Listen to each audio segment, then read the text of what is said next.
ഞങ്ങൾ കഴിഞ്ഞ വർഷം നമ്മൾ SME ആയിരിക്കും ഇവിടെ പറയുന്നുണ്ടായിരുന്നു. ഭാരതത്തെ സംബന്ധിച്ച് ഇപ്പോ എന്റർപ്രണർഷിപ്പിൽ സംരംഭങ്ങൾ തുടങ്ങാൻ ഏറ്റവും നല്ല സന്ദർഭമാണ്. കാരണം നമ്മുടെ പ്രധാനമന്ത്രിയുടെ വിഷൻ, ആ വിഷനില് 2015 അദ്ദേഹം റെക്കോർഡിൽ സംസാരിച്ചപ്പോൾ പറഞ്ഞത് ഭാരതത്തിലെ MSMEകൾ ഉത്പാദിപ്പിക്കുന്ന പ്രൊഡക്റ്റ് ലോക നിലവാരം പുലർത്തുന്ന രീതിയിലേക്ക് വരണം. അതിനുവേണ്ടി അദ്ദേഹം ഒരു പ്രോജക്ട് കൊണ്ടുവന്നു. സെഡ് എന്ന് പറയുന്നത് Z, zero defect zero effect. അങ്ങനെയുള്ള പ്രൊഡക്റ്റുകളായിരിക്കണം ഭാരതത്തിൻ്റെത്. അപ്പൊ ഞങ്ങൾ ആ സമയത്ത് തന്നെ അത് നിയമപരമായി വന്ന സമയത്ത് തന്നെ ഞങ്ങൾ അതിന് അപ്ലൈ ചെയ്തിരുന്നു. ആദ്യം സെഡ് ബ്രോൺസ് എന്ന് പറയുന്ന സർട്ടിഫിക്കേഷൻ വന്നു. ഇപ്പോ ഈ വർഷം Z gold, Z bronze, Z silver, Z gold. Z gold എന്ന് പറയുന്നത് ഇപ്പോ 20 പാരാമീറ്ററുകൾ, അതായത് ഞാൻ നേരത്തെ പറഞ്ഞതുപോലെ ക്വാളിറ്റി സംബന്ധമായിട്ട് വളരെ കാര്യമായിട്ട് നമുക്ക് ആ സെഡ് ഗോൾഡ് സർട്ടിഫൈഡ് ആയിട്ടുള്ള ഫാക്ടറിയിൽ നമുക്ക് സാധനം മേടിക്കുന്നെങ്കിൽ നമുക്ക് തീർച്ചയായിട്ടും, കാരണം 20 പാരാമീറ്ററുകൾ അത് പാസ്സാവണം. എൻവയോൺമെന്റിനെ ബാധിക്കുന്നു, നിങ്ങളുടെ പ്രൊഡക്ഷൻ വരുന്ന തലമുറയ്ക്ക് എങ്ങനെയായിരിക്കും, അത് അവരെ മോശമായിട്ട് ബാധിക്കുമോ, അല്ലെങ്കിൽ ക്വാളിറ്റി 100%, അത് സീറോ ഡിഫക്ട് എന്ന് പറയുന്നത് ആ രീതിയിലുള്ള പ്രൊഡക്റ്റ് ആയിരിക്കും. അങ്ങനെ എല്ലാം നോക്കിയിട്ടാണ് ഈ സെഡ് സർട്ടിഫിക്കേഷൻ വന്നിട്ടുള്ളത്. ഇന്ത്യയിൽ ഏതാണ്ട് അത് ഇത് വേറെ കാര്യം MSME സെക്ടറിന് മാത്രമേ ഉള്ളൂ, മൈക്രോ സ്മോൾ മീഡിയം സെക്ടേഴ്സിന് മാത്രമേ ഉള്ളൂ. അതും വലിയൊരു പ്രധാനപ്പെട്ട കാര്യമാണ്. കാരണം MSME ഇവിടെ സാർ പറഞ്ഞതുപോലെ MSME ഇന്ത്യയുടെ ഗ്രോത്തില് ഏത് രാജ്യത്തിന്റെയും എക്കണോമിയിൽ വലിയൊരു പങ്കാണ് വഹിക്കുന്നത്. ഇന്ത്യയിൽ എസ്പെഷ്യലി വലിയൊരു പങ്കാണ് വഹിക്കുന്നത്. അതായത് അതിന് ഉദാഹരണം 1000 കോടി രൂപ മുടക്കി വൻകിട ഫാക്ടറി തുടങ്ങുമ്പോൾ 1000 പേർക്ക് ജോലി കൊടുത്തുന്നില്ല. അതേസമയം 50 ലക്ഷം രൂപ മുടക്കി 5 പേർക്ക് ജോലി കൊടുക്കാമെങ്കിൽ അത് MSME സെക്ടർ ഭാരതത്തിന് വലിയൊരു കോൺട്രിബ്യൂഷനാണ്.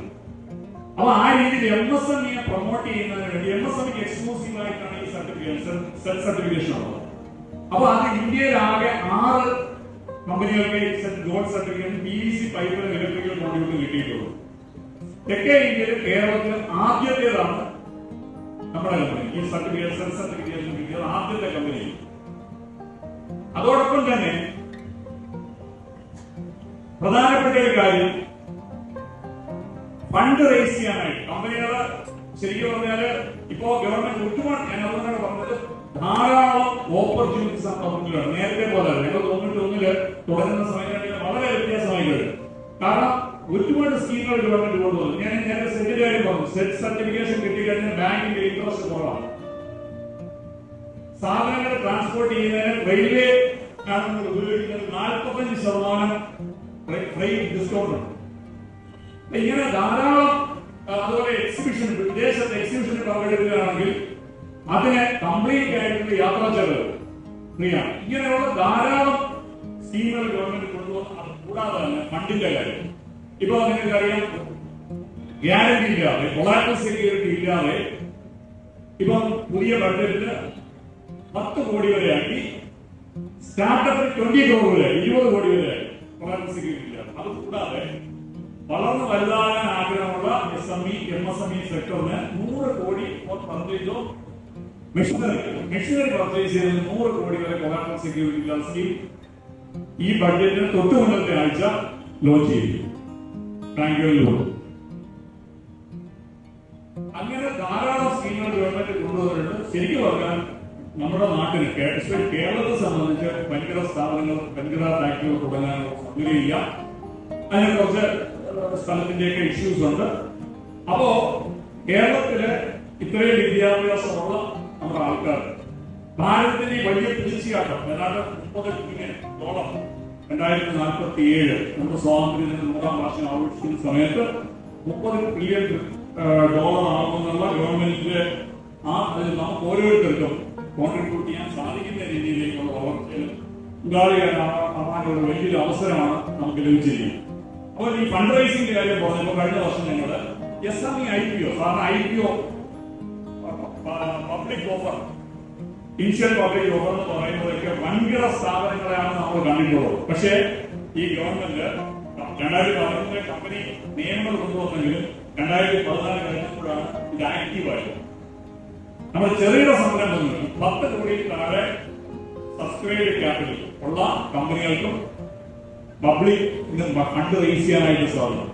അങ്ങനെ ഞങ്ങൾ ഒരു തീരുമാനം എടുത്തു. അപ്പോഴും ശരിക്കും കേരളത്തിലെ 3ാമത്തെ സ്ഥാപനമായിരുന്നു ഈ ഇങ്ങനെ SME പബ്ലിക് ഇഷ്യൂവിന് പോകാനായിട്ട് തീരുമാനമെടുത്തു. അപ്പൊ അത് നമ്മുടെ വളരെ കാര്യമായിട്ട് ഇൻവോൾവ് ചെയ്തിരുന്നു.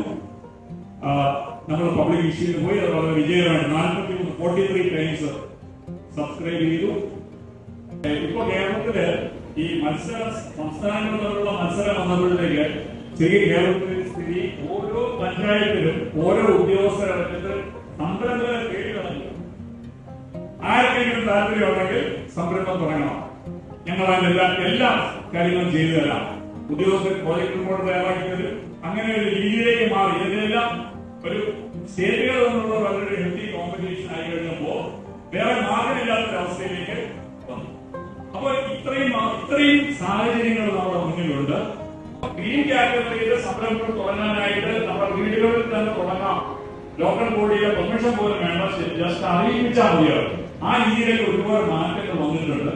ആ മാറ്റങ്ങളൊക്കെ പ്രയോജനപ്പെടുത്തിക്കൊണ്ട് നമ്മൾ തീർച്ചയായിട്ടും ജന്മഭൂമി ഇങ്ങനെ ഒരു കാര്യം ചെയ്യുന്ന സമയത്ത് ചെറിയ ജില്ലകൾ തോറും ഈ സംരംഭകരെ മുന്നിലേക്ക് കൊണ്ടുവരാനായിട്ട് മിനിസ്ട്രി ഇങ്ങനെയുള്ള കാര്യങ്ങൾക്ക് സാമ്പത്തികമായിട്ടുള്ള സപ്പോർട്ട് ചെയ്യുന്നുണ്ട്. കാരണം ആൾക്കാരിലേക്ക് ഇത് എത്തിക്കാനായിട്ട്. അപ്പൊ അതെല്ലാം പ്രയോജനപ്പെടുത്തിക്കൊണ്ട് നമുക്ക് ചെയ്യാനായിട്ട് സാധിക്കണം. ഇപ്പൊ ഒരു സ്ഥിതി ഫണ്ട് എന്ന് പറഞ്ഞൊരു പുതിയ സാധനം, ഫണ്ട് എന്ന് പറഞ്ഞൊരു പുതിയൊരു ഫൈനാൻസ് ചെയ്ത രീതിയിൽ കൂടെ വന്നിട്ടുണ്ട്. അപ്പൊ ഇതെല്ലാം നമുക്ക് പ്രയോജനപ്പെടുത്താനായിട്ട് സാധിക്കണം. അതുപോലെ ഓരോ ഇൻഡസ്ട്രിയിലും റൂഫ് ടോപ്പില് സോളാർ അതൊരു വലിയ ഇതായിട്ട് ഗവൺമെന്റ് എടുത്തിട്ടുണ്ട്. അപ്പൊ ഇങ്ങനെയുള്ള കാര്യങ്ങളൊക്കെ സാധ്യതയുണ്ട്. ഇത്രയും കാര്യങ്ങളാണ് നിങ്ങളുടെ മുന്നിൽ എനിക്ക് അവതരിപ്പിക്കാനുള്ളത്.